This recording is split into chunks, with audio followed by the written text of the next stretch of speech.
Hello, welcome to the Joystick Frequency. It's a video game podcast that doubles as a book club.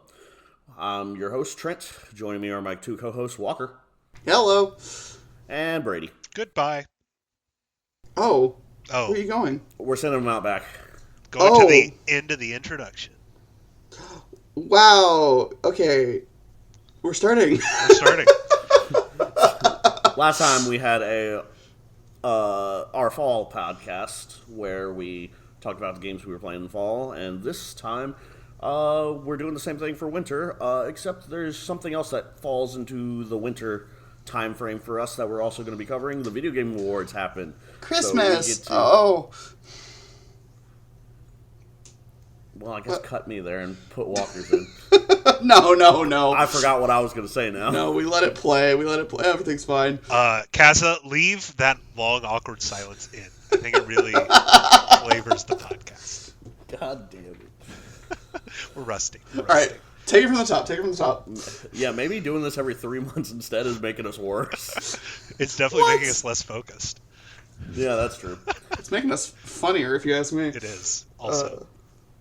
So anyway, yeah, the Video Game Awards happened, which, as Walker said, Video Game Christmas for us, as we get to not only celebrate the games that happen throughout the year, and is the second most important award of the year for video games, the first being, obviously, the Joystick Frequency's Goty. Look out for that next week, by the way. But as well as we get trailers for what to anticipate in next year, as well as a couple that were very insulting in showing us the year 2026, and we are like, what the fuck, man? What, we gotta wait 2 years now? That sucks. If even that. Some of them was just like TBD, but some of those get an excuse. Looking at you, Ico robot game. Looking forward to it. I would say looking at you, Silk Song, but I'm still disappointed. Every never time you happening. mention it, it gets pushed back another 2 weeks. No, man, there's been reports. Oh? I got people on the inside, I think. Damn. They're in the walls. Don't worry, you're going to catch that dragon this time. Is the tinfoil outfit okay? It's coming out and so scale-bound, I swear. Oh, buddy, you're barking up the wrong tree. Anyway, back to games that do exist. What has everyone been playing in this this festive season? The nice, cool times with just any cozy vibes, any crazy vibes. What are y'all feeling right now? So, you asked for cozy vibes? Yeah. So I believe Trent also played this as well. I hope so. We've been messaging about it. Have played a game called Pokemon Emerald. Some of you may have heard of it. It actually didn't come out this year. It's not a brand new game. It came out in like 2002. But there is a YouTuber that I believe Trent is a fan of. Yeah, his name is Smith Plays Pokemon, and he has done 3 ROM hacks now, him and his team. And they've made what they call a better version of Pokemon Crystal, followed by then it was Pokemon Yellow, and now they've completed the trifecta and done Pokemon Emerald. And I was following along with this channel, waiting for the release, and getting, I wasn't involved in the playtest, but I was able to, see any time that he was streaming to play it. And so I was following along with this and seeing it is a lot different, and it's something I wanted to try out. So as soon as the ROM hack released, I got my friend Brady, who is the Gen 3 fanatic, and decided, hey, probably should both try this out. And I loved it. Ooh, okay. I think it's not controversial to say that there were issues with some of the older Pokemon games. How I feel like dare that's you? fair and balanced to say. And this fixes them in a lot of ways. In specifically the ways that make the game more fun. So, it made a lot of crummy Pokemon more viable. It simplified a lot of the... or not simplified, it...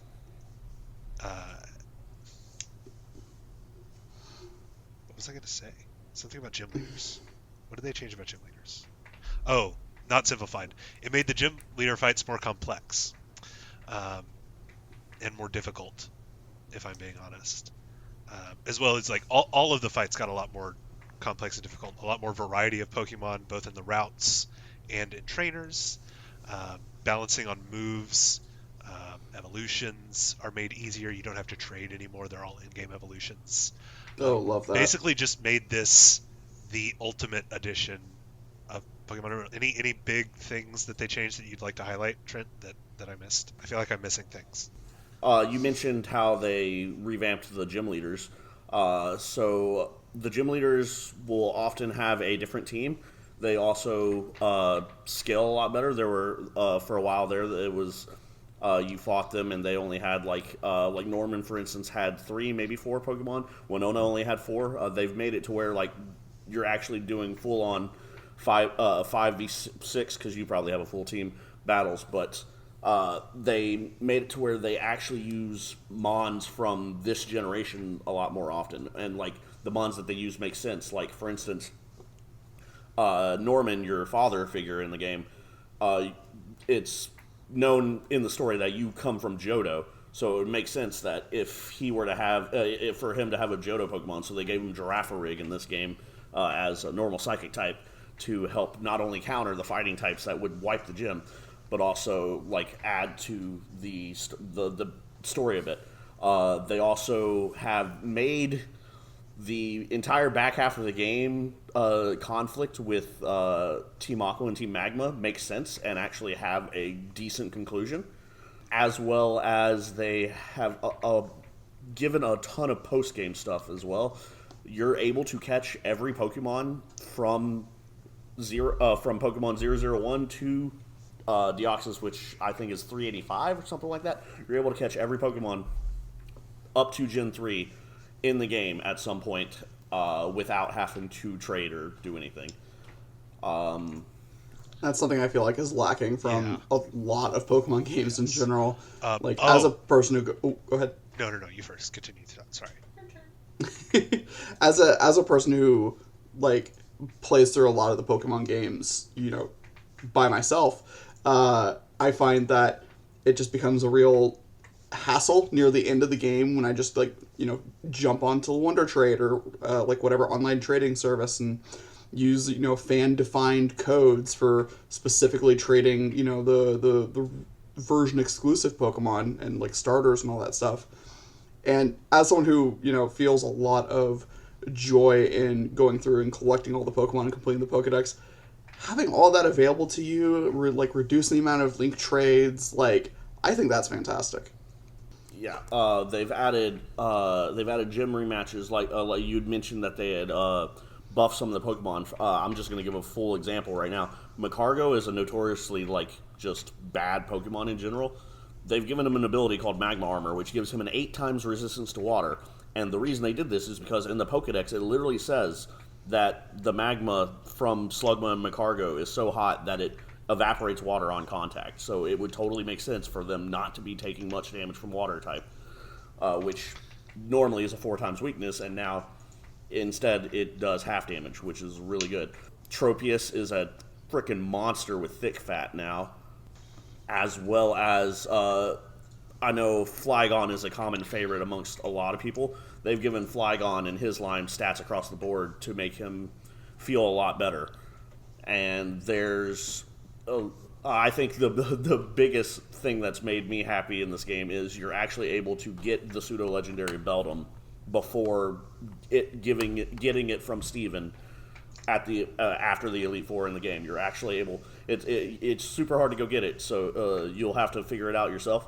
But you can go get it before you have to beat the game, essentially. And it's made it to where I feel like I am willing to use Pokemon that I normally wouldn't in this generation, including I'm doing my first run with Shedinja, and it's a little hell. It's a little bit. It's a little hell, but I've been enjoying it nonetheless as well. As long as I'm not playing it up till 2 o'clock in the morning where I'm starting to get cranky, and that's whenever I send the angry messages to Brady. Then I wake up at 6 a.m. and have just a wall of text complaining about flinch, or was it flinch? What was the? There was something that was random, and it was like an encounter rate, or I don't know. There was something It was really ticking you off. Oh, but the absolute best thing and my favorite thing about this game is that my boy Steven is the champion again. You a Wallace hater? I am a Wallace hater. I'm a Steven supremacist. Ride or die. Wallace shouldn't even be the 8th gym leader. They should demote him to a regular trainer, put Juan gym leader. What the heck? All right, well, I disagree with it going that far, but having Steven back is definitely a good thing. They explain that a lot in the post game, and you'll find that maybe the Elite Four doesn't look exactly the same next time you go into it after you've done some things. So look out for that whenever you go through it. So, oh well, that's Pokemon Emerald Legacy. Well, sweet. I mean, I have not yet picked that up. It sounds like a blast, though, if I'm being completely honest. Emerald's one of my favorites, so I will be picking it up. In the meantime, though, I've been playing in a much more casual sense. The Pokemon trading card game has kind of been the TCG Pocket app. Kicks ass, if y'all didn't know. I know, Trent, you've been playing. Brady, have you been playing? Do I have your friend code? I have not downloaded the app. I have not played this game. It's fantastic. It's a nice little bit of peace for me for a couple minutes a day as I open my packs and then continue onward. It really does a good job of scratching the itch that I had for the trading cards, because I'm just in it for the pretty art. I like it when things look good. So, being able to go in and actually be able to collect cards with really cool holo effects, they managed to capture the holo effect incredibly, as well as just genuinely gorgeous, like, full art cards. And, right now there's only, X amount of cards currently available, but they have been releasing new packs and events basically constantly. I never feel like I'm running to the end of the content, really. There's always some new event going on that gives access to new promo cards or new in-game emblems. They just released a full set recently, so whole new slew of cards to collect, and it's really been a blast. And for the first time ever, I'm actually kind of sort of in some sense playing the competitive aspect of the TCG. I'll go online and do a couple of the online battles here and there, because they make it really streamlined and easy and quick to pick up, while still having the same amount of, well, maybe not the same, there's not quite as many cards in the app at this point, but a good level of strategy and deck building inside of it. So it's been a blast. I mean, Trent, what do you think? I love that it's able to scratch that collection itch that I have, because I used to collect the cards as a kid, and it was a lot easier doing it as a kid because it's not my money I was spending. It was my parents. My parents would buy them for me. I would get them for Christmas. I would get them from grandparents and everything anytime I was good, anytime I did chores.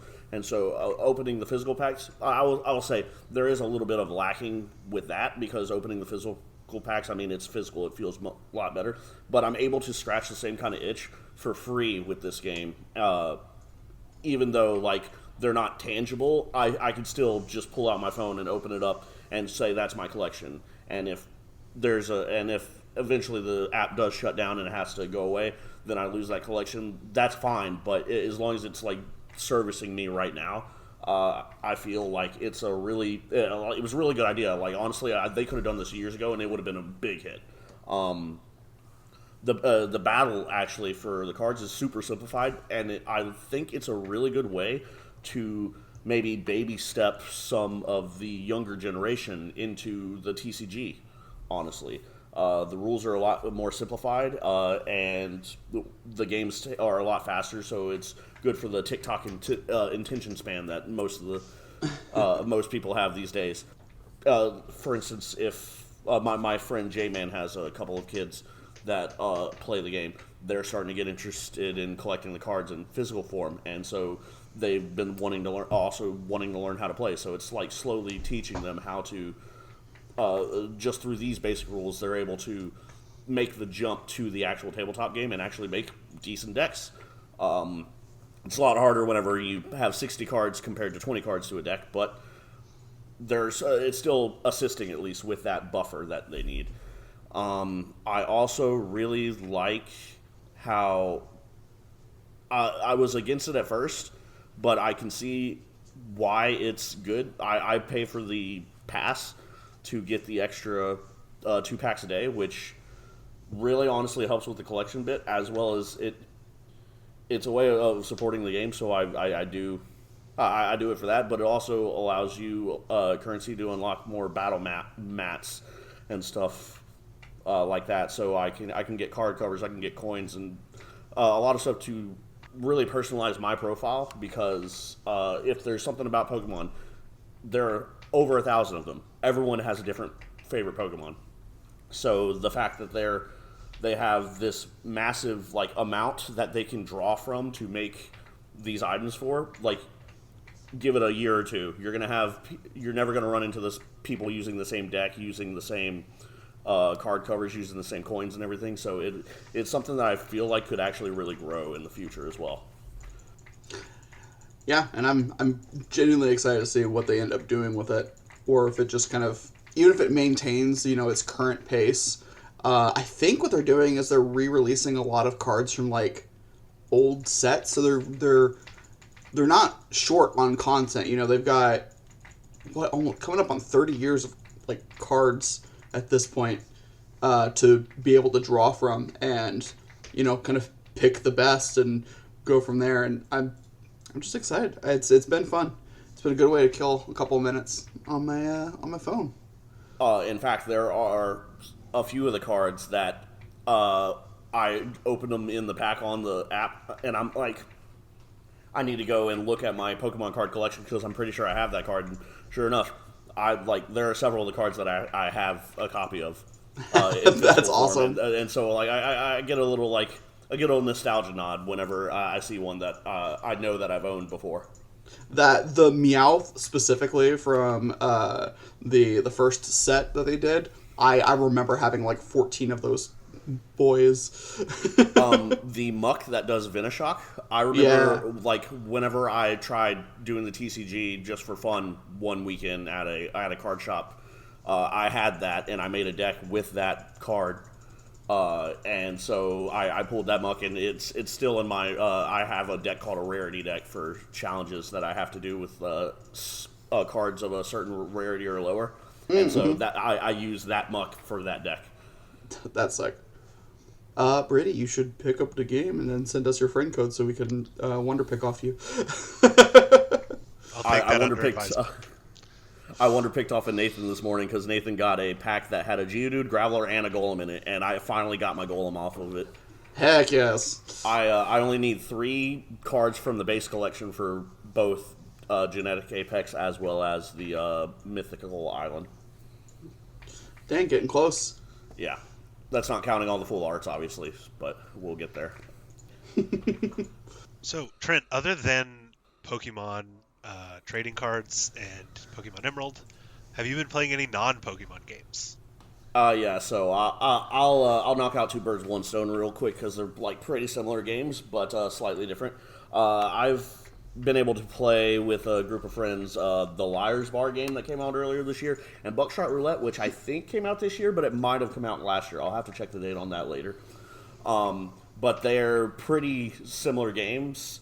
As they're games where you're going around playing, basically playing Russian roulette with your friends with another game like on top of it, kind of.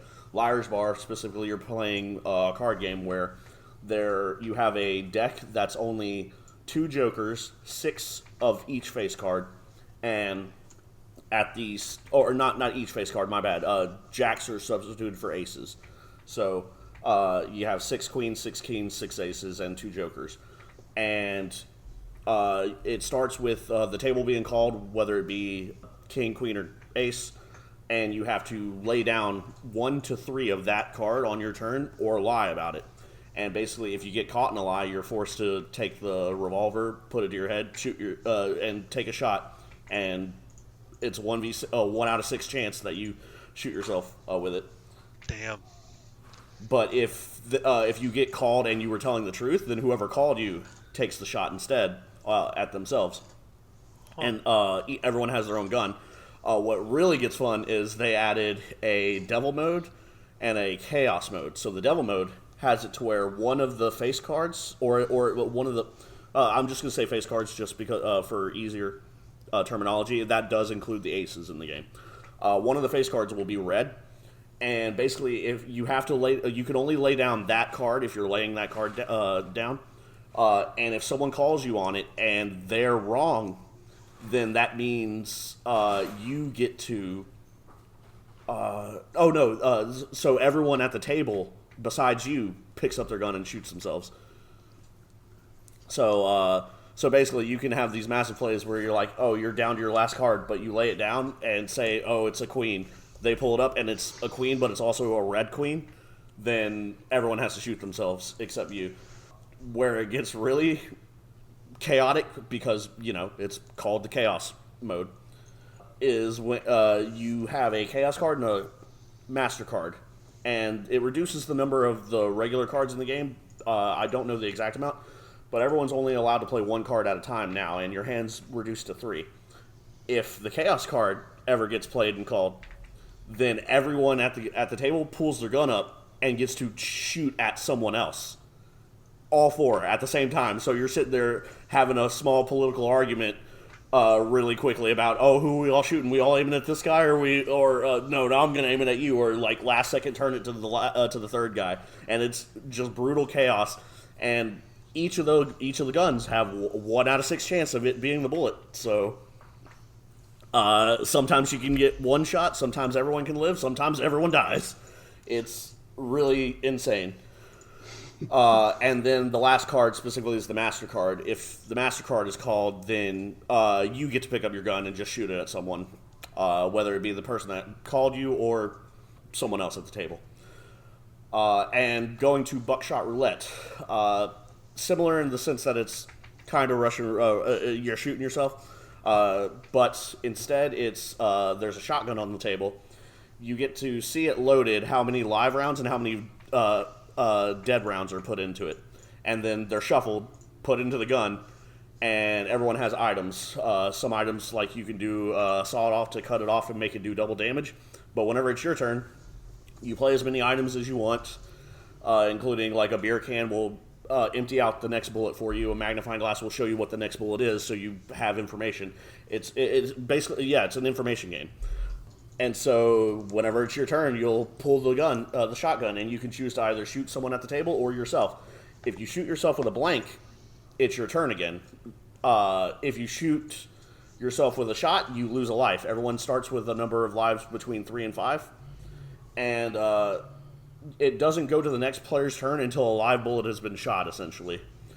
And so you can sit there, and if you get the information that, oh, I know the next 3 bullets are blank, and then the 4th one is a live shot, you can sit there, shoot yourself 3 times in a row, because you're not going to shoot yourself if they're dead bullets.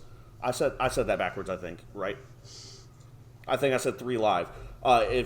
So if you get 3 blanks and then a live shot, you can shoot yourself 3 times in a row, and then know that the next one's a live shot, and then aim it at a player, and guarantee that you'll take a life off of them.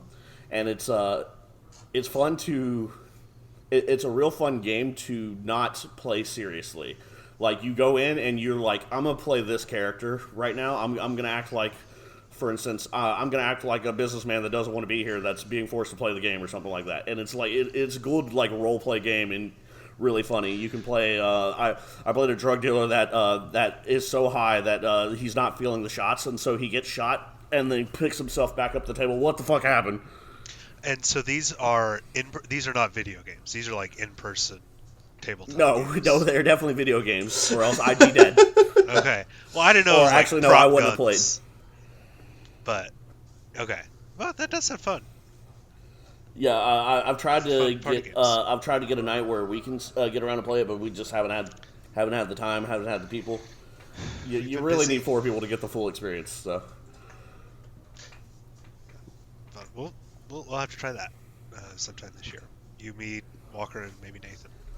Yeah, or good. Emma, obviously. That's an instant 4th person. She's just staring at me.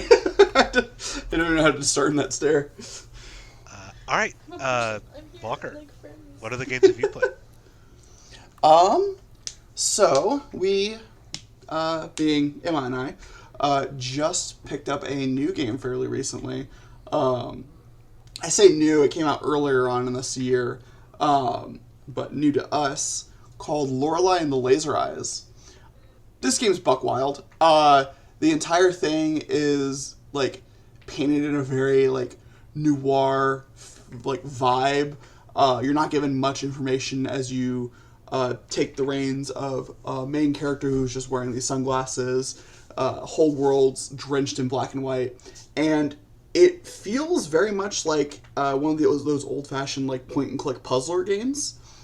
But you are progressing through the world, basically investigating just a mystery based off of a letter that you were sent. As the player, you're given basically no information to start, and the whole game is just about, like, gathering intel and resources and figuring out what's going on. This game is phenomenal. It's got some incredible puzzles in it. We've only played maybe 3 sessions of the game at this point for maybe 2 to 3 hours each. And I think we're about halfway through the game at this point. It's fantastic. We had to actually crack out a pad of paper and a pencil, and, like, we're jotting notes down like crazy. It's got a bunch of, like, logic puzzles that you need to figure out. One of the first bits of information, or first puzzles you come across, has to do with, just opening up the front gate to this main hotel that you're exploring. And you go into the side security room, and you need to read through letters to figure out what year it is, to, like, subtract a certain number off of that year to punch into the gate to get through, so on and so forth. And just the more puzzly aspects, you guys know how I am with puzzle games. I fucking adore them. Anything that makes me need to, like, break out of Notepad is phenomenal. I love it. And it just drips with style. It's got a very fun, like, everything in the game, for the most part, is in black and white, except for red, which stands out in stark contrast to everything else. You have very few instances of it, but when it's there, it pops.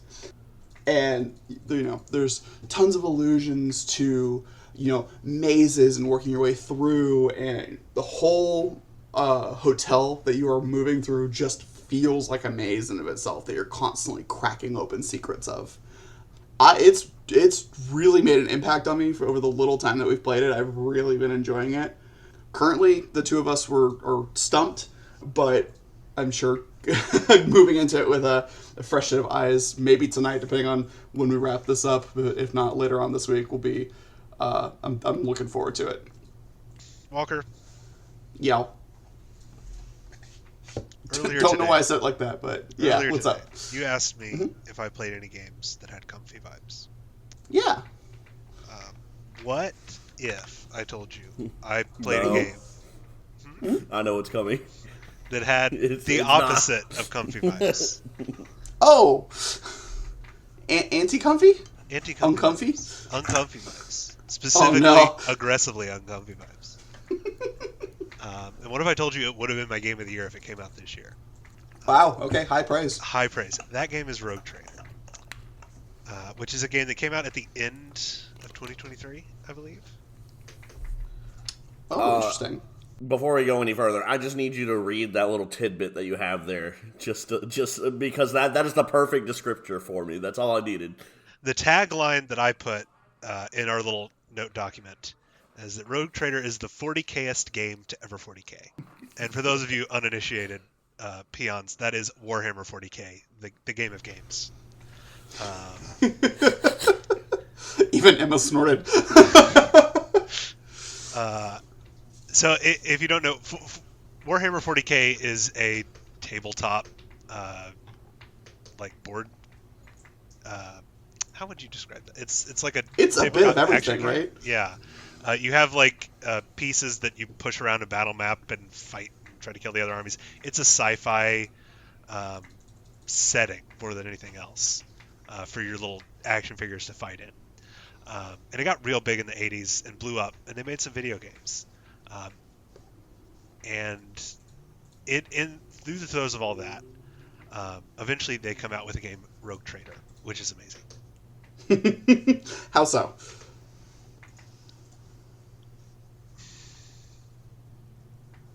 Good talk. I'm sorry, my brain broke. I don't know what happened. It just stopped. It's mind blowing then. Mind boggling. Hey, Casa, just cut out like almost everything I've said so far. You're taking it from the top? No, not taking it from the top. So, the thing about Warhammer 40k is that it is a very overly, exaggeratedly so, dark, grim, edgy world. And Rogue Trader really leans into that. For example, in one of the earlier missions, not like the first missions, you got a little farther on, I made a decision to completely wipe out life on an entire planet because a few of them got infected with space magic. And that was one of the... that in the context of the game, that was a morally correct decision to make. But the thing that makes Rogue Trader fun is that it puts an actual good game onto that just crazy, edgy, overly dark setting. There's a lot of trash 40k games out there. This is not one of those. Rogue Trader is a RPG, like top-down isometric RPG. Think like Fallout 1, Fallout 2 style, with much better graphics. You play as the Rogue Trader, which is like it's someone who runs a miniature kingdom on the edge of the galaxy that also, like, they're still part of the human empire, but they're kind of off doing their own thing. It's really great for a video game setting because you have a lot of autonomy as a character. And because you're on the edge of the galaxy, you get to, like, bend the rules, which are very strict in the 40k universe. So what that gives you is you become a rogue trader who's running this dynasty out on the edge of the galaxy, and you sail your ship around, you build up planets, you fight aliens, you fight corrupted space magic people, you develop your planets, you build up your squad of soldiers and aliens and superhuman sorcerers that help you fight all of these monsters. And it's great. It's kind of like a hub RPG. You have your ship that you always come back to after every mission. You get to explore all of the planets that you own. You get to make decisions about who runs the planets, what kind of construction projects you do on the planets, what kind of guns your ship has. The combat system is as complex as D&D 5e, or like that level of complex. It is just a very deep RPG with a lot of moving parts that all fit together really well, and are also all very on theme for Warhammer 40k. You get, as I said, I mentioned you have like a retinue. You get a bunch of soldiers and aliens and robot cyborgs that come and fight with you when you go and do all of your missions. And they're kind of a wide array based on the different types of people that you can find in Warhammer 40k. So your first companion is a man named Abelard. He is a several hundred-year-old military sergeant character. He's like your second in command, who will beat the absolute shit out of anything with a chainsaw sword. Another ally you get is called Cassia. She is a navigator. Navigator being people who navigate spaceships. Fun little tidbit about 40k: the way they travel faster than light in the Warhammer 40k setting is they go through space hell and take a shortcut. So the navigator is someone who steers the ship through space hell. What the fuck? Yeah, it's called... Every time I learn more about 40k lore, I feel like my mind. Yeah, so expands. I'm having to skim over a lot of shit here. Otherwise, the whole podcast would be me explaining 40k lore so you understood the basic concepts I'm giving to you. Which, another thing, this is very faithful to 40k lore, and it would be helpful to know a little bit about it going in, but you don't really. It's one of those games where you have a lot of explanation text options, a lot of tutorials to help you catch up, but it also kind of introduces you to the world a little bit, because you come in, you don't start as the rogue trader, you start as a random person in their empire that works their way up, or that technically it's like a dynastic thing, but you work your way up, and you kind of, as you're introduced to the game, you're introduced to the world of Warhammer 40k, and it kind of it guides you into the world a little bit. Interesting. Okay. A little bit. So, gameplay wise, you said this was like an isometric style game? Yes, it's kind of more top down. The combat is turn based.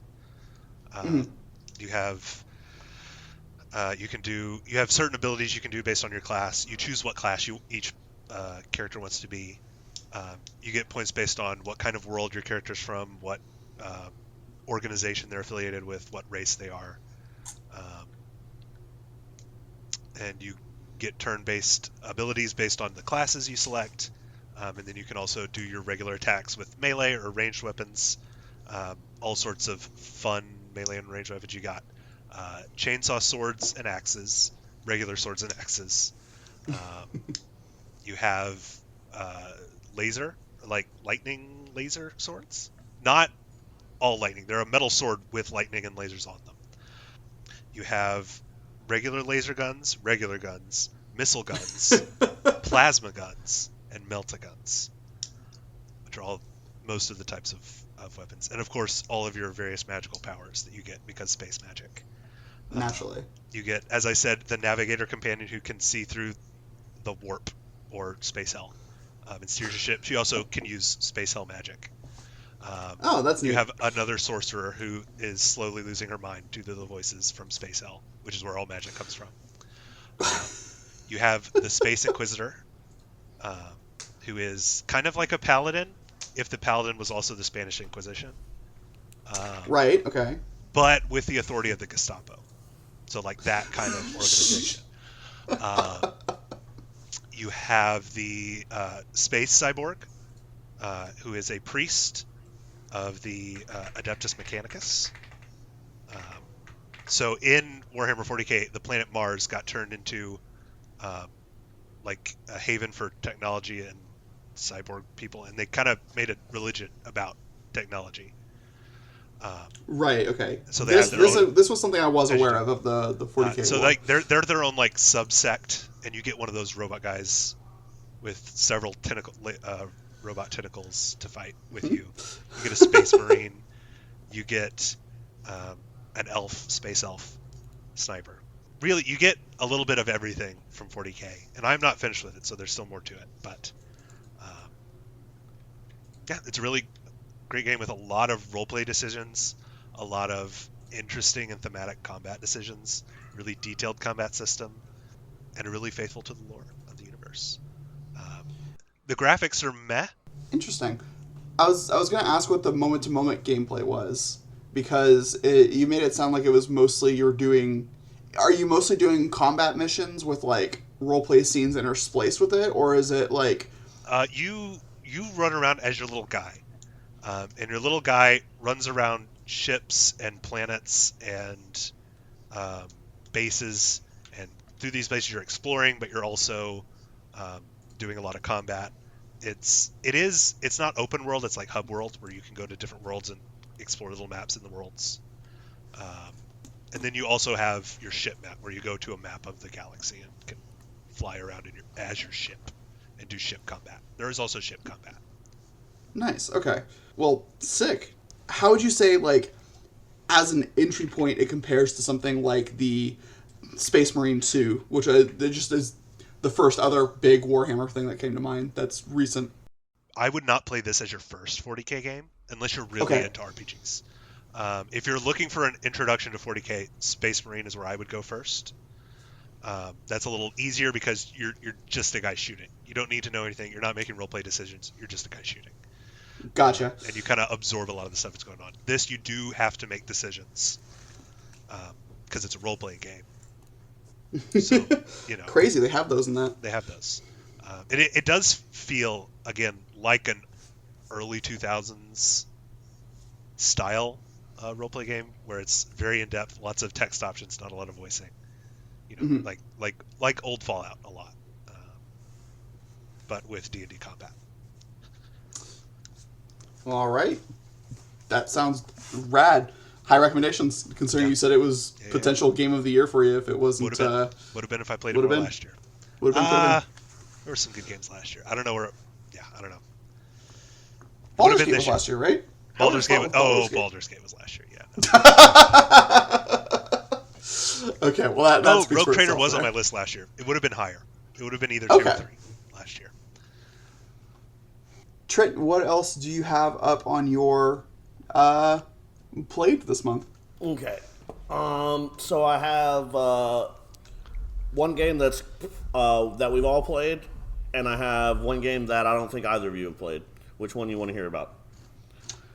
Do the one we haven't. We can round out this conversation with the one we have. Okay, so the one I'm pretty sure you guys haven't played, probably have heard about, Marvel Rivals. That's Overwatch. Oh, yeah. Marvel, right?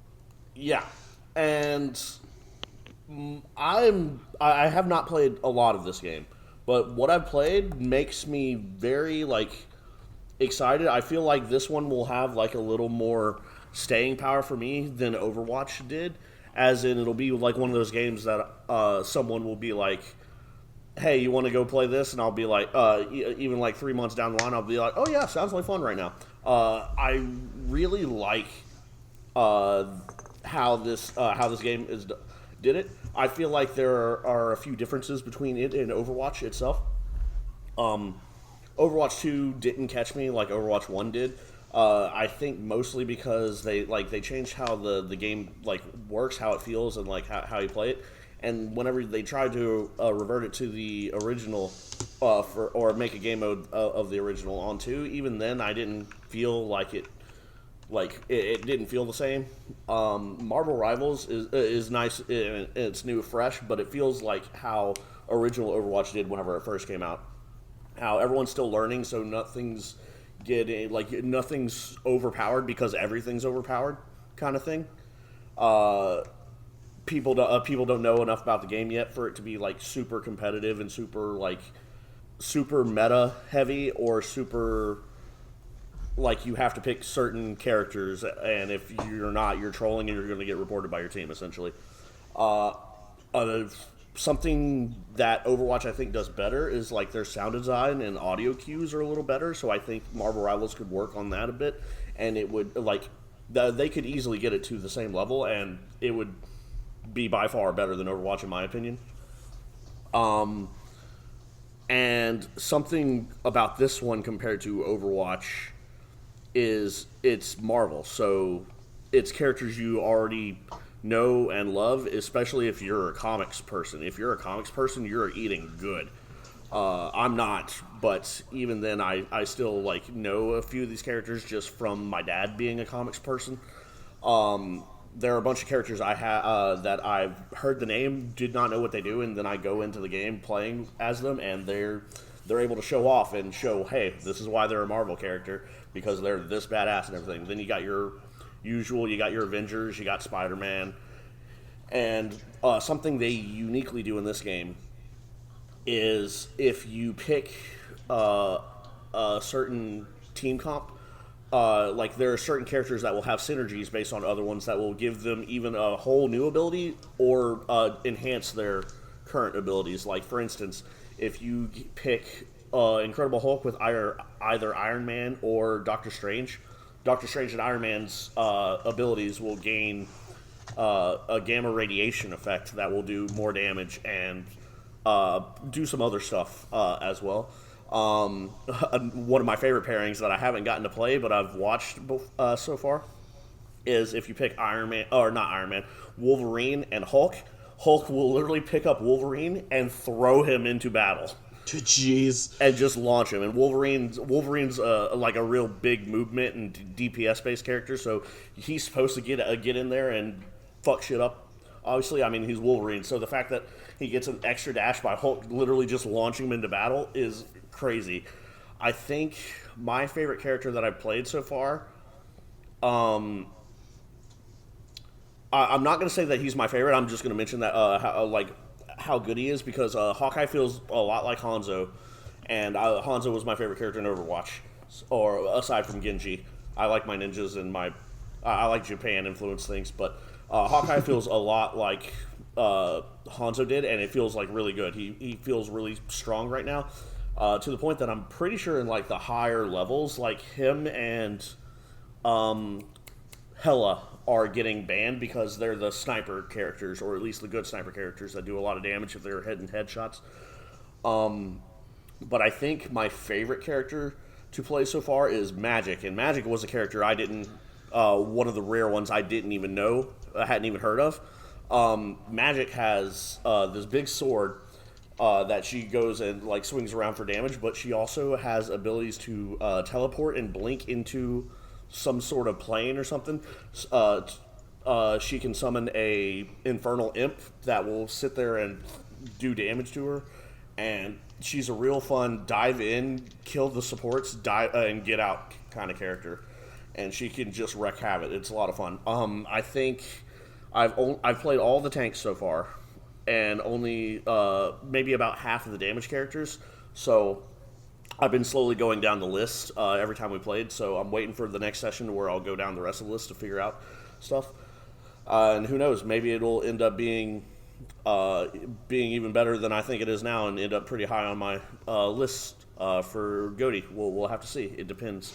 I know Overwatch was one of my favorite games the year it came out, and I really like this style of event. And the maps, have they have a comic like story to them as well. And like every time you load into a map, it has like a couple of like real big comic panels that will go across the screen, informing you of what's exactly going on in the map. And then depending on which side you win, it'll show like a different set of like comic panels at the end for what the result of this is technically for. Oh, that's funny. Yeah, so it's really cool.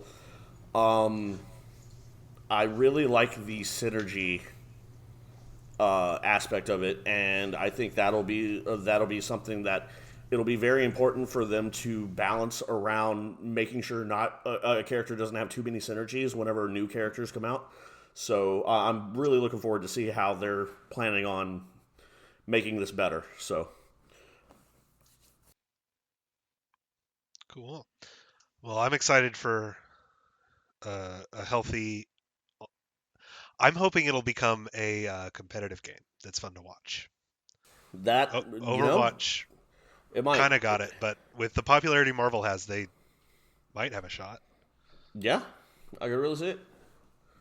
Especially now that I feel like Overwatch is kind of dying. The Overwatch League died, I think, at the end of last year, so we don't really have many much professional Overwatch anymore. So maybe this will be a new professional esport for at least a couple of years. I mean, that would be cool. I mean, there is like a part of me that still yearns for classic Overwatch. That's something that was just so fun, and the gameplay that I've seen of it really feels like it. You think it really does kind of capture that vibe? Yeah, I feel like it captures original Overwatch for me because as long as like then again, I haven't played it in a few days. Obviously, the longer it's out, the more people are going to play it. The more people are going to get really good at their certain things, and it'll slowly lose that everything is overpowered feel. Right. Soon. But whenever Overwatch first released, Torbjorn and Bastion weren't that big of a problem because everything else felt really good as well. So. Well, that's exciting. I'll need to check it out then, but I guess before too many sweats figure it out. Yeah. And worst case scenario, we can always like get as many friends as that want to play it, and especially since it's free, get as many friends that want to play it and just stack and just maybe even play casuals depending on how many we have. So it's fully free? Yeah. There are obviously microtransactions for skins and stuff because there are a hell of skins and other. I think there are other cosmetics. There are probably banners and stuff, but like I haven't looked too much in it because I'm a broke bitch. So none of the characters are locked, right? It's purely just cosmetic stuff. Oh, no, that's nice. From what I've seen, none of the characters have been locked yet. That I would not be surprised. I didn't play whenever like a character was like newly released or anything. If it was like maybe locked for like a week to people who like paid or something, wouldn't surprise me. But from what I've seen so far, all the characters were available for me. So okay, sick. Well, cool. Yeah, that one I will need to get downloaded and check out then. Um, your boy got a Steam Deck for Christmas, so hopefully it runs on that. I feel like that would be kind of the perfect place for it for me. But yeah, I will certainly check it out. All right. Then I think. Oh, actually, no. We got one more that Walker you can talk about before we head into my last one. So. Yeah, I won't chat too long about this because I know that I talked about it a little bit last time. But in the stint from when I last talked about it to now, I am still playing Bloodborne. I suck ass at this game. It is fun as shit, but I am awful. But I have been gradually getting through it. Like I said before, the vibe and aesthetic is super fun. I absolutely adore it. And I cannot believe it's taken me this long to finally come around to it. Granted, that said, it's not as, like, brain-breakingly incredible that everyone said it was. I do think it rates under Elden Ring for me of, like, the Soul-style games that I've played. I think that's just because I was really spoiled with playing Elden Ring into Lies of P. Because obviously Elden Ring's a really good, I think, introduction to the style of gameplay. And then Lies of P had a really phenomenal, like, fast-paced combat and parry system. It kind of combined what I believe are two, popular, mechanics from, I believe, Sekiro. I could be wrong there, because Sekiro's got a pretty massive, it's built around its, deflect and parry system, right? Yeah. Yeah, so Lies of P plays heavily on that, and then, the fast-paced combat, I think, of Bloodborne. So I got a little bit spoiled there, but I think the aesthetics and the overall, knowing that it's a 10-year-old game, I give it a little bit of leniency. Yeah, I just saw a thing today. I was like, oh yeah, it's turning 10 this year. Yay! So I'm giving it a little bit of leniency as a 10-year-old game there, but I adore it. I'm sure once I beat it, I'm getting very close to the end now. I am doing a grind for a very specific achievement in the game. I've got basically all the other trophies. I'll need to beat the game, which I've got one boss left, and then I've beaten the game. And then gather all the weapons, which one of them is a post-game weapon, and then do a second run for a different ending. And then I've got all the other achievements. But there's one tied to a mechanic in this game called the Chalice Dungeons. And basically what it is it's randomly generated dungeons. At least they can be randomly generated. There's set ones that you can do first to figure out how the vibe of the place feels, and then you can keep playing it. It's a good way to have infinitely replayable content for people who really, really enjoy the game. I think my biggest issue with it is they locked an achievement behind something that requires you to play 15 of these fucking things in a row. And I waited until the very end of the game to do it. Now, what I would recommend, if anyone was interested in going through, is intersplice these chalice dungeons as you're playing through the game. Your main, if you're ever hit a point where you are running low on your healing items or the bullets for your gun, because they're all consumable, you don't get them refreshed like you do in other Souls games between deaths. Or if you're feeling underpowered, dive into one of these chalice dungeons and do maybe 2 or 3 of them, because they offer a pretty decent challenge while also paying out a really big reward in return. They give you a ton of consumable items. So my big issue is I waited until the end of the game to do this, so now I'm swimming in consumables for the final boss fight. I am incredibly over-leveled. I have so much shit in my pockets, but I'm still getting walled by one specific boss that's blocking my way to this final achievement. So that's my frustration currently, but I'm sure that will pass and be just a small bump in the road as I look back upon completion of the game. But it's otherwise been genuinely fantastic. I played through the DLC segments as well, and that was genuinely phenomenal. Some of my favorite bits of the game are in there. Like the cutscene for the Orphan of Kos, right? Oh, lordy. That was horrifying. Brady, if you didn't know, the Bloodborne in general has a very like Lovecraftian influence to it. A lot of that style of horror, and Lovecraft's big thing was like shit from the ocean is scary.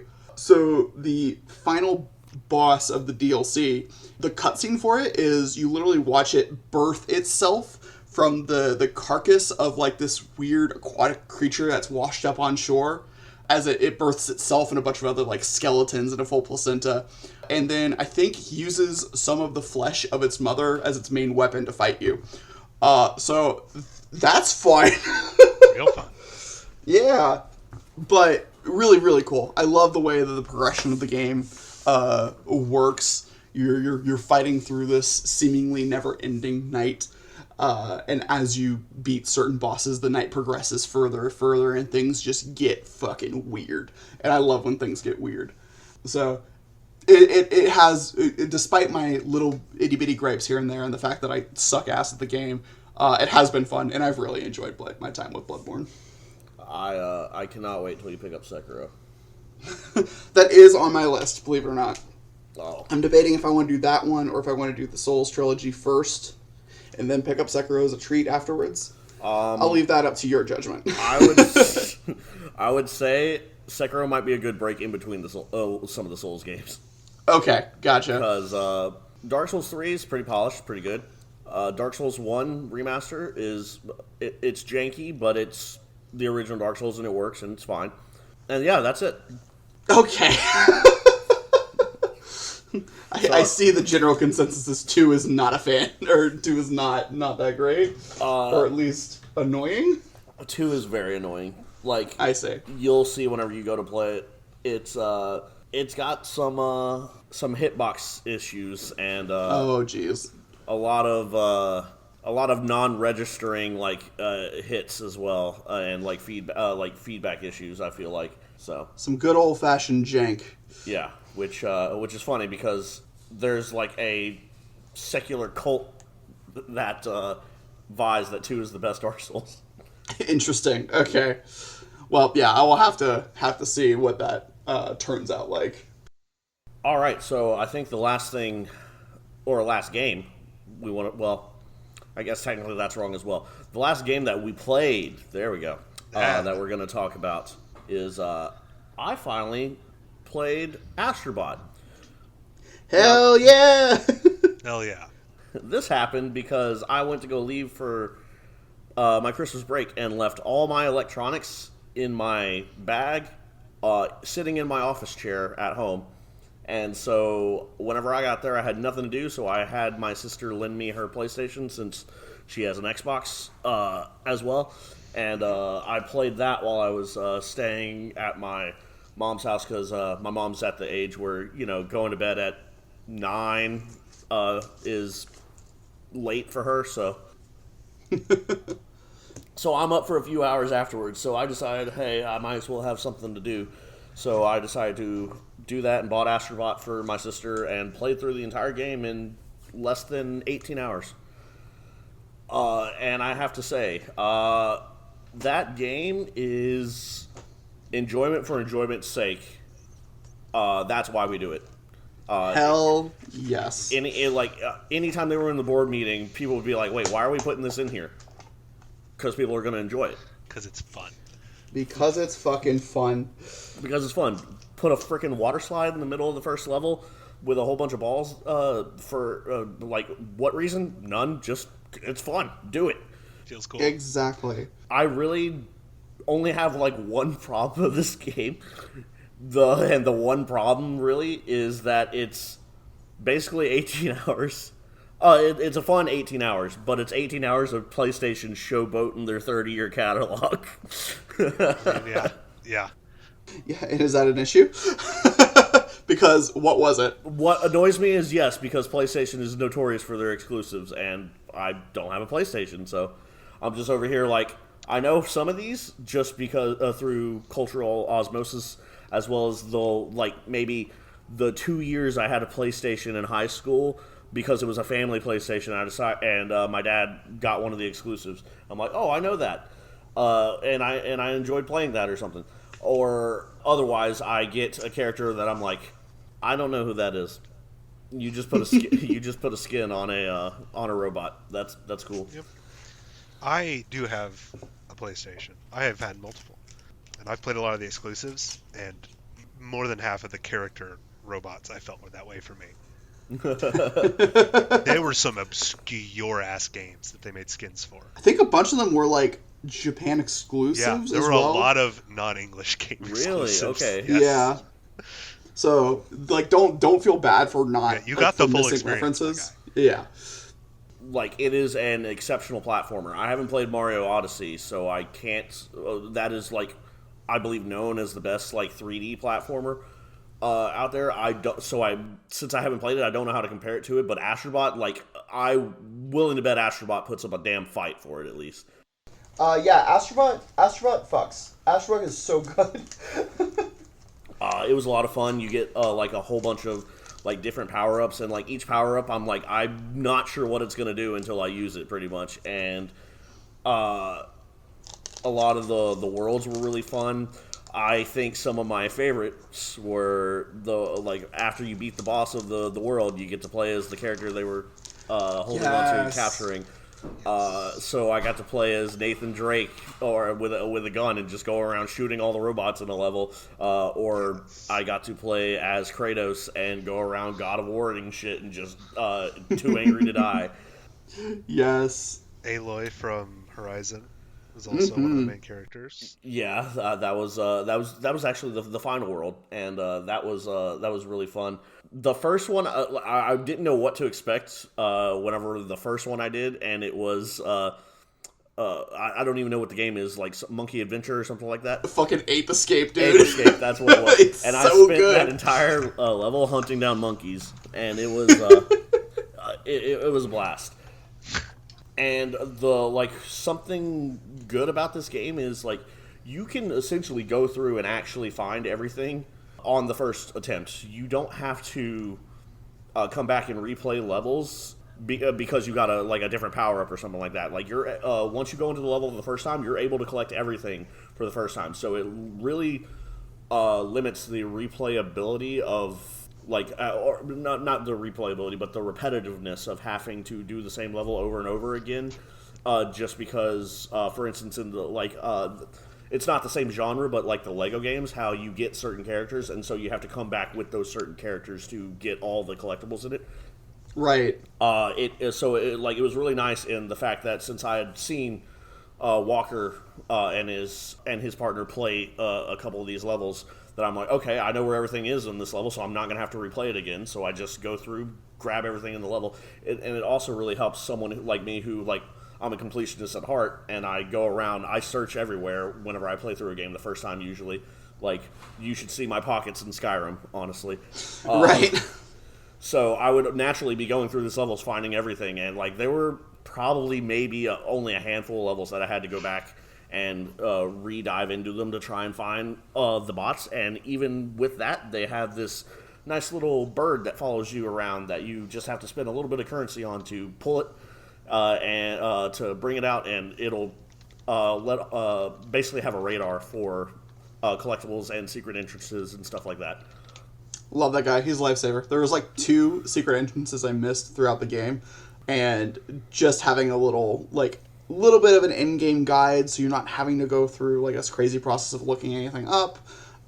It's so nice. It's so convenient. Everything about this game is just pleasant and joyful. I love this game. I think there was only one section I actually got irritated at, and it was the master trial at the end. I had a couple of runs where I have the process down to a certain point in the level, and I would be sitting there running it exactly the same every single time, and then something just minorly would go wrong. I had the AI because I spent a lot of time just replaying that level over and over again. I had the AI of one of the enemies. It would mess up every 5 rounds or so, and do something not do what it's supposed to, and it would cause me to lose the level. And so I think the those levels, I want to say that it should have checkpoints in there, but honestly, those levels are kind of for the people like us who are actual real gamers and throw ourselves at something until we do it, complete it, kind of thing. Right. Which, for like what this game is about, it feel like it's definitely a kid's game, but also like one that we can play. So I feel like maybe putting in a way to have checkpoints during those levels, so that people can get through them easier, especially if they're like on a time limit, like I was. Like I didn't beat it until the day that I was leaving, so I was on a time crunch to try and get it done. But at this point, I'm nitpicking. So Astrobot was like a really, really good game. And I even because they had released a Christmas tree level or a Christmas level, as well as like a small like unpaid DLC. I 100%ed both of those as well. So I'm sorry, Christmas level? Yeah, is there more Astrobot that I get to play? Yeah, they have. I don't know if the time trials were out whenever you played it, but they added a couple of time trial levels where one of those was pretty annoying because the monkey motion controller levels, like you have both the monkey hands that you have to like tilt the controller to go up. Oh yeah. Racing against the time clock on that one was a little annoying, but time travel. You have the time trial levels. I think there were 5 of them, and then you have one Christmas level that has a bunch of characters they hadn't added yet to Astrobot. For instance, Spider-Man and Miles Morales are in that one. Like you. Oh shit! Really? Yeah. So that's fitting because the Miles Morales game is set during Christmas. Ah, that's awesome. That's fun. That is a game I need. I to play know on that PlayStation. because that was the game I played as a Christmas game. Was Miles Morales. Oh, hell nice. yeah! Yeah.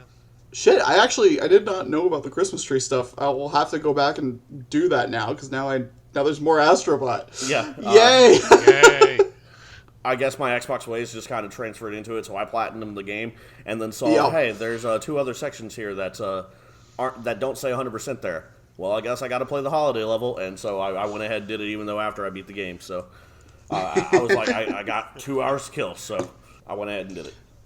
Aw, dude, I'm so glad you got a chance to play it. It absolutely made my like whole gaming experience so much more joyful this year. I love games that are games for the sake of being games, and this really feels like one of those. Yeah. This feels like if you typed in video game to the dictionary, you'd get Mario, and this is the video. It's a video game. The most video gamist game to ever video game. I'm gonna make a big claim here. I'm gonna give it the joystick frequency stamp of approval. Good game. Yeah, good game. Good game. It's one. Good game. It's this one and Tunic. Are there any other that got our approval? Outer Wilds. Outer Wilds has mine. Also, but... yeah. Honestly, if those 3 are 3, honestly, we're pretty solid, guys. That's a top tier premium level of approval. That's a pretty good list right there. We're the Michigan Star or Michelin Star.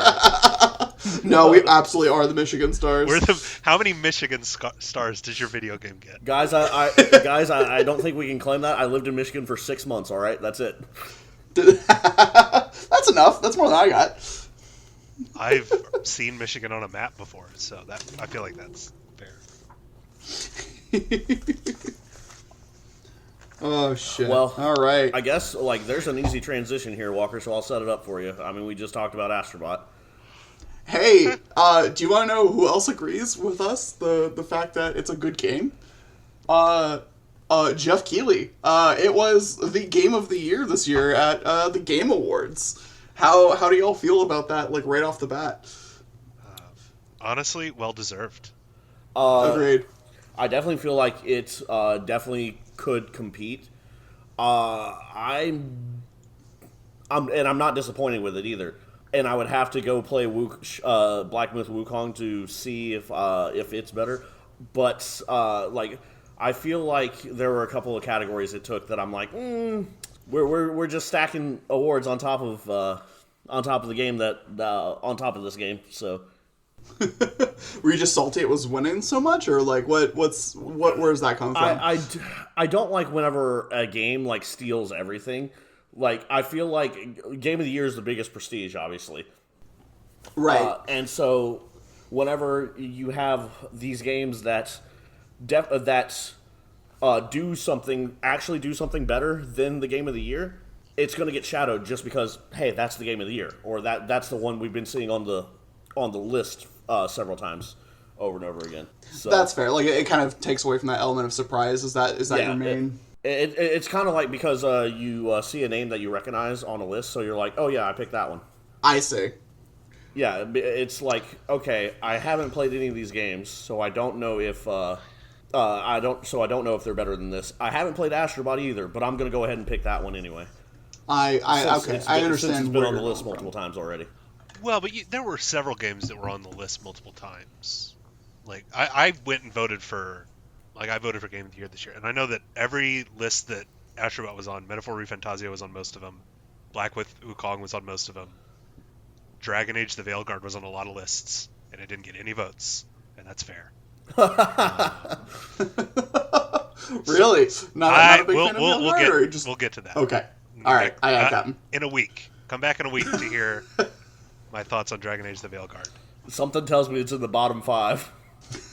Well, here's the overall thoughts. The most decorated games. This is information I've pulled off of NPR. So if you're curious, you can go pull it off there yourself. But the most decorated the games this year, from the top or from the bottom up, we have Senua's Saga Hellblade 2 took away 2 awards this year, with a total of 4 nominations.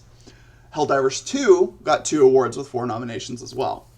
Black Myth Wukong took away 2 with 5 nominations. Balatro snuck in, got 3 wins with 5 nominations. Metaphor ReFantazio got 3 wins with 6 nominations. And of course, Astrobot, like Trent mentioned, took away 4 whole wins this year with a grand total of 7 nominations. So definitely had a higher odds going for it there. But look, I'm less of a hater, more of a lover. I think it deserved it. I think Astrobot's a great game. Yeah, I would have to go back and look at the categories and look at which ones I was specifically upset with. But don't get me wrong, it does deserve it, and it definitely does deserve to compete for Game of the Year. But I'm not the VGAs, so my opinion is not factored. So, but that's what it is. It's an opinion. So of the Game of the Year nominations, I'm curious what all we've played out of them. Obviously, we've all played Astrobot at this point. Yeah. Did anyone else play Balatro more than just 1 or 2 rounds? I have heard good things about it. I have not played it myself. I put a decent amount of time into it at this point. It's fun. It's really fun. Yeah, I was planning to, but like I said, I left my electronics at home. That's fair. Balatro is great. For those who don't know the main conceit of the game, it is poker but fucked up. You are you're playing different poker hands. You don't have to play a full 5 cards for it.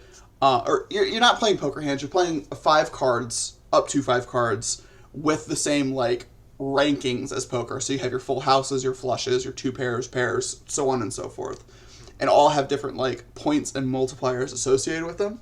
And that's the base of the game. You're trying to beat different antes of higher scores going forward.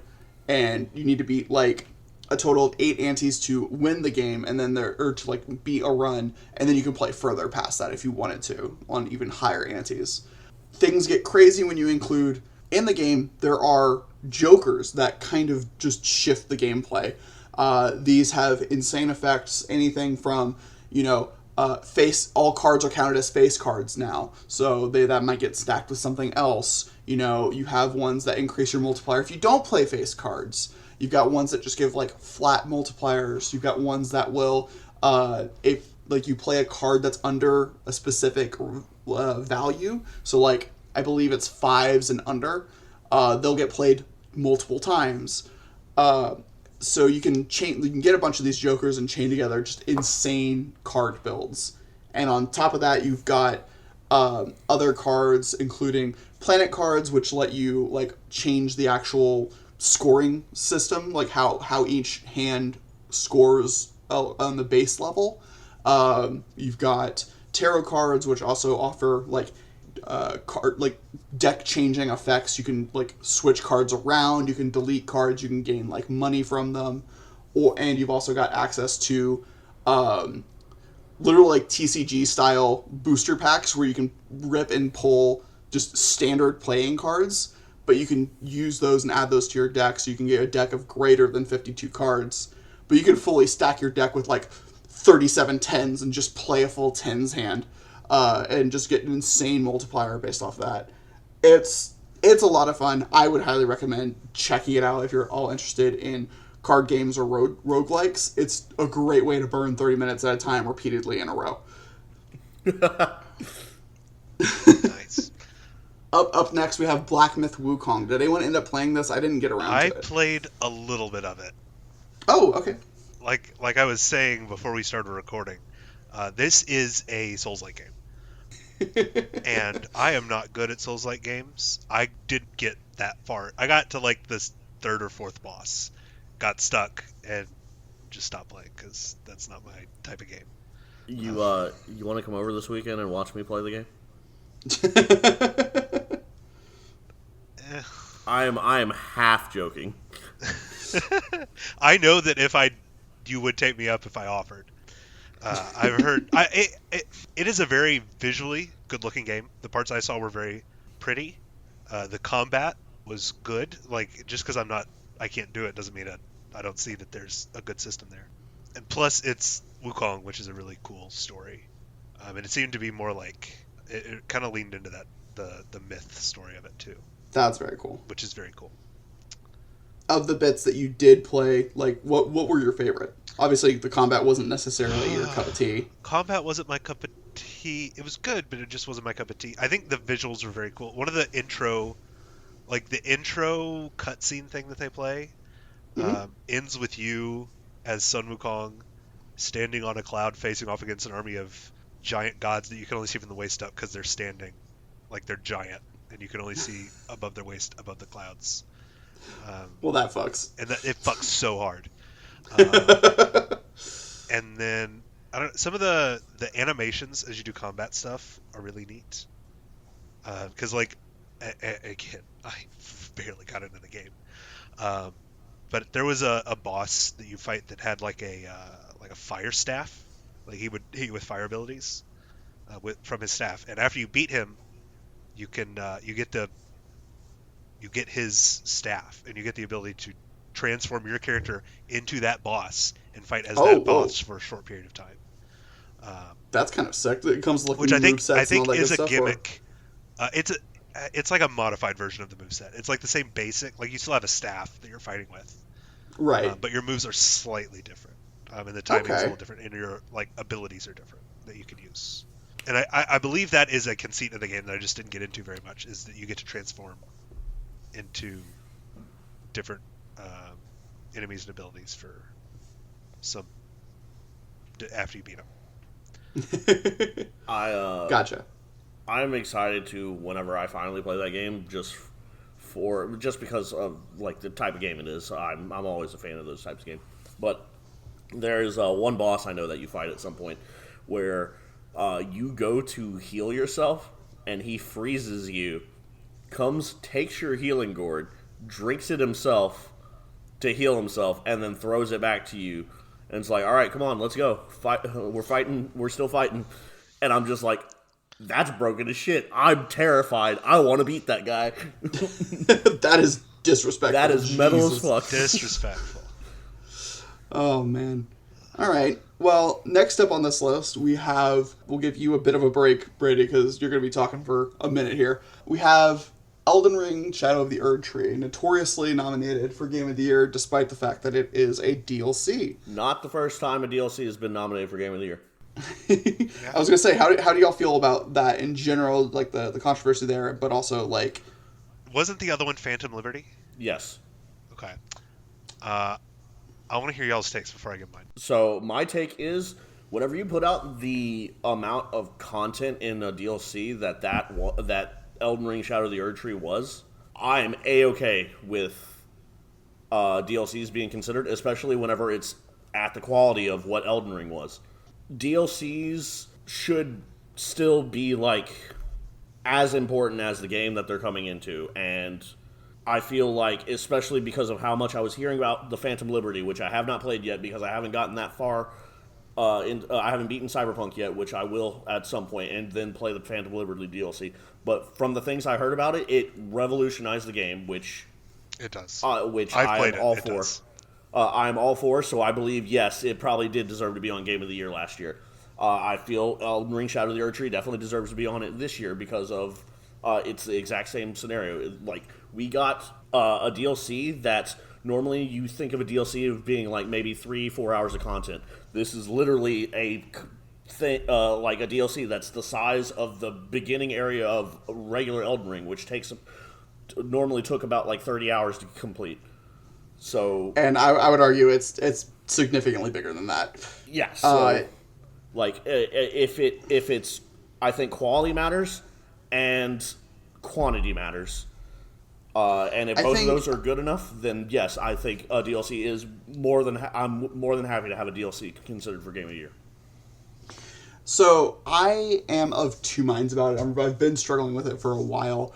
I think where I currently land, and on a different day, I could be feeling differently. I do think all the work that goes into the game definitely deserves to be recognized. I think it fits for most categories. I personally don't feel like it necessarily falls into being Game of the Year status worthy. I think first off, I adored the DLC. I put hours into this thing. One of my favorite pieces of content to come out this whole year. I had an absolute blast playing it. I probably will end up playing it again just because I enjoy the game that much. There's just something in the back of my head saying hey, we probably shouldn't say this is Game of the Year. We probably should, lift up some of the other games that came out this year. And while I do think it is a travesty that it did not win any other game awards, I think they kind of got robbed in some departments, if nothing else, like for art direction or like game direction. I feel like they could have taken an award for that and it would have been like fantastic. Just there's something right at the back of my brain that's going, nah, it probably shouldn't be Game of the Year, and I'm kind of happy it didn't win the Game of the Year. But again, I need to just like loop back around. It was phenomenal. I really, really, really loved the DLC. It was genuinely fantastic, and it was more Elden Ring, and I fucking loved Elden Ring, so I'm never gonna complain about that really. Yeah. Something I want to say real quick as well. I think we also had like a weird moment in like the community where for some reason like most of the community forgot that Elden Ring is a Dark Souls game, and so whenever the DLC released and they're not immediately able to beat it, oh, it's too hard. It was an issue. Oh yeah. Like, what do you I don't mean? remember It's a seeing Dark Dude, Souls game. it was kind of wild. People were bitching and moaning like crazy that it wasn't planned properly. It wasn't scaled properly.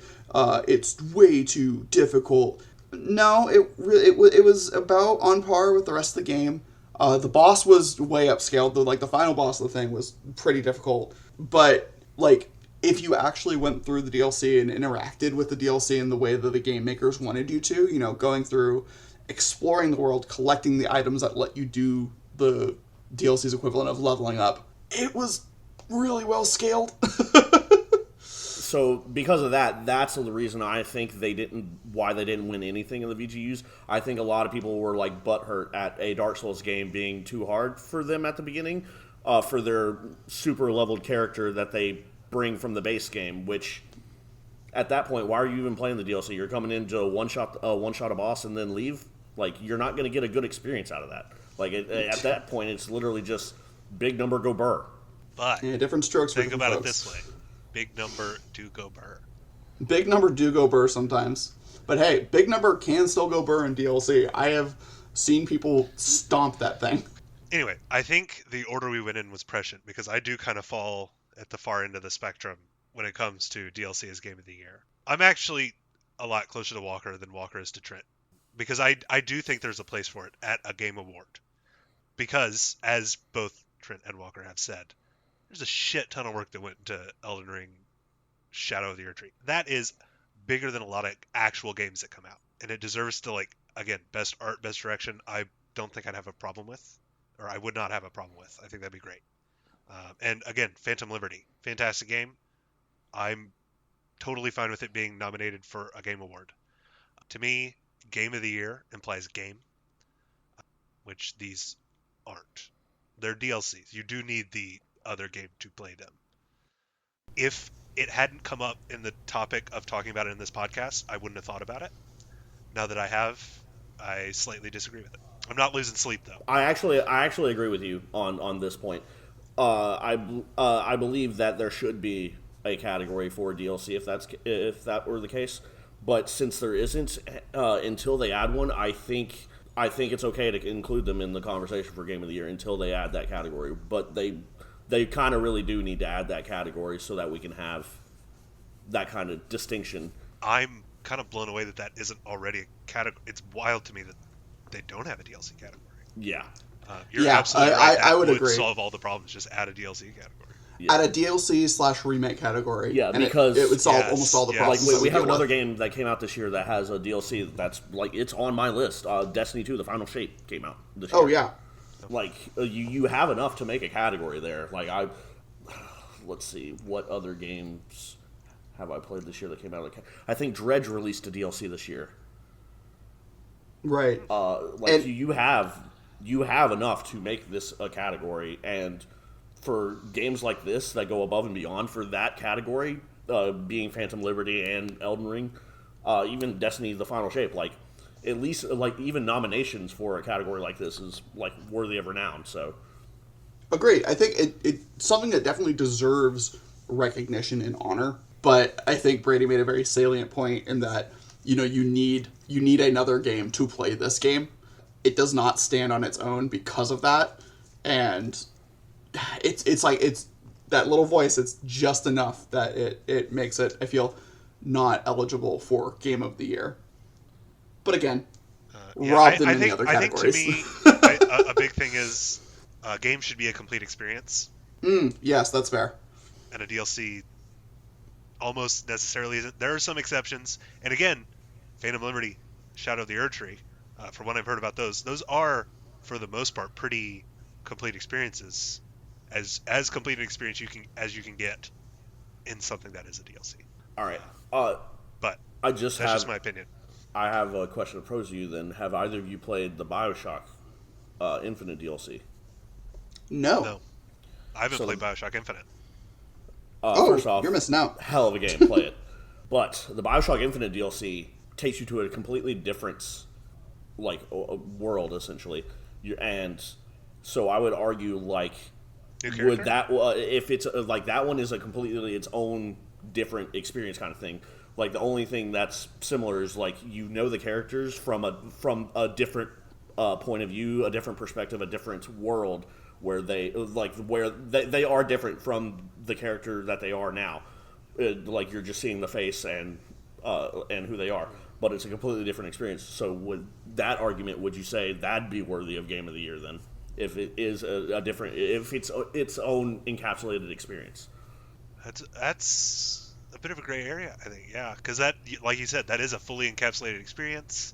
Yeah, it has nothing to do with the main game, and if you shipped it as its own standalone disc, it would just be a sequel. It wouldn't even, or like a spin-off game. New it wouldn't be a DLC. Yeah, it would be like an 8-hour sequel, but I don't know. I mean, yeah, I think it's definitely shorter, not as big as the base game, but honestly, that's just making even more of a case for me that DLC needs a category. Mm-hmm. Yeah. Listen to us, VGAs. We're better than you. Yeah, we know what we're doing. That's why we're number one and you're number two. We're the most important award. You're the second. Yes, VGAs. 3 guys who got microphones. Listen to us. I don't know that you can say we all have microphones. I guess we do now. That's got a microphone on it.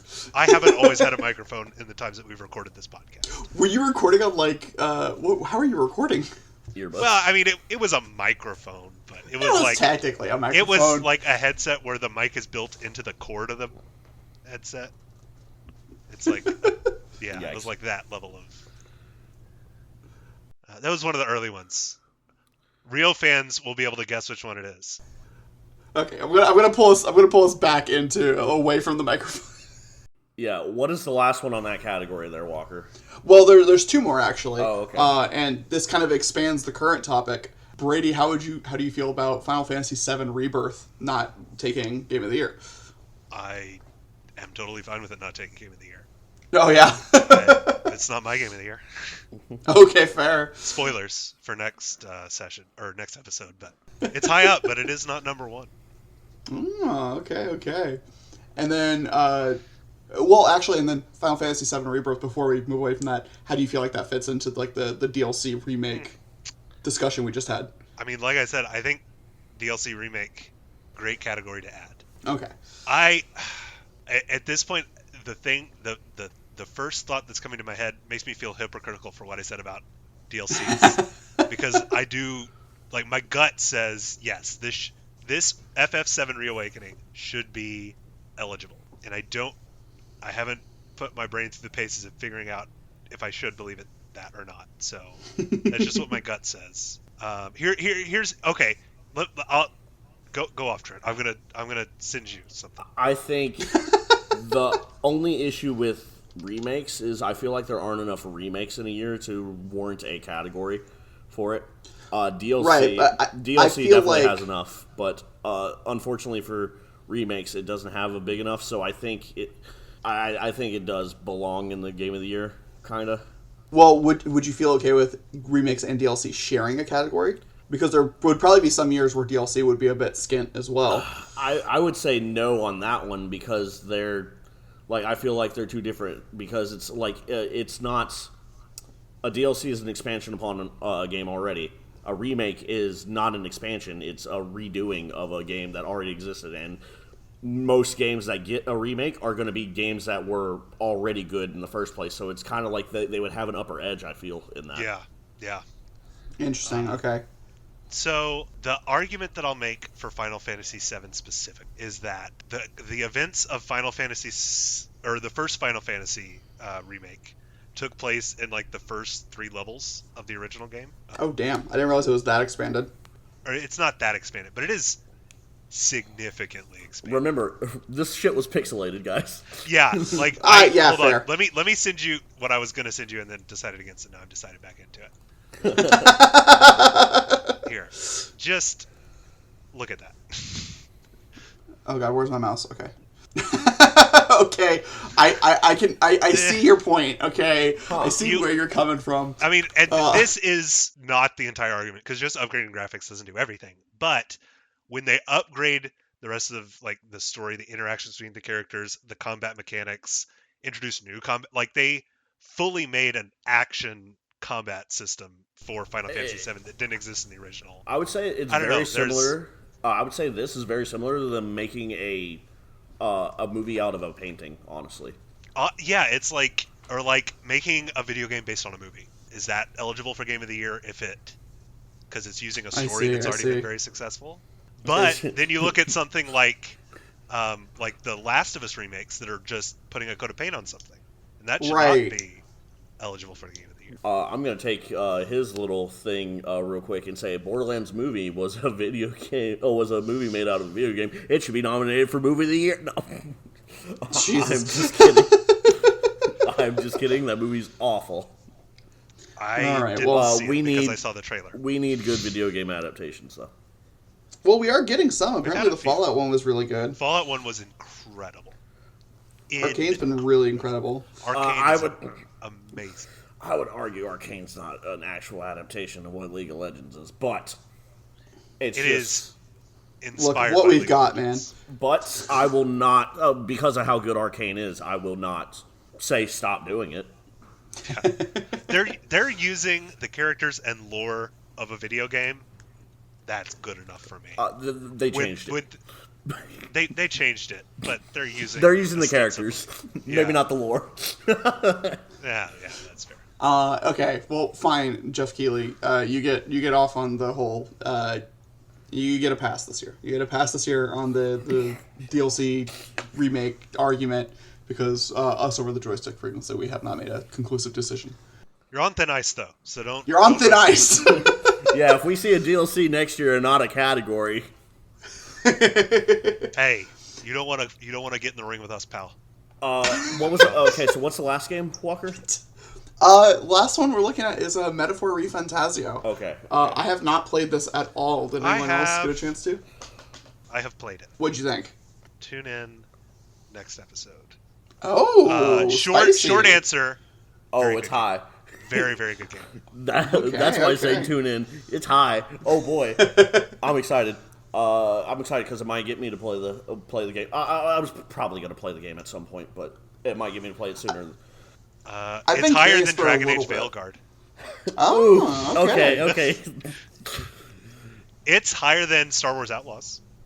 Hey, so the last thing I just want to say, just because I thought it was a funny point that I thought of, and I was waiting to hear the end of the list to see exactly how many I could throw into here. Shadow of the Erdtree is bigger than Balatro and Astrobot combined. All right. All right, that's a good place to end. We'll pick this up next time on our Game of the Year discussion. Them's fighting words. How dare you? I said bigger. I didn't say better. I said bigger. Fair. So other than the awards that we the Game of the Year award that we heard there, be sure to go check out, what was the website again, Walker? It's just an article over on NPR. I'm sure I can send our editor the link and maybe it could get posted in the description of the video. But if you just Google Game Awards winners, it's one of the top articles. Yeah, we're running a little long today, so we unfortunately won't be able to go over many more of the categories. However, we will just list off and not go in depth or anything. Our favorite trailers. Obviously, mine's going to be Elden Ring Night Rain. I'm excited for that one. Dude, Walker, that what looks was the hype one as you were fuck. excited for? Well, I had two that I was really looking forward to. The new split fiction game from the creators of It Takes Two, where the characters are jumping back and forth between fantasy and sci-fi. Ooh, tasty. I love it. Give it to me. I'm ready.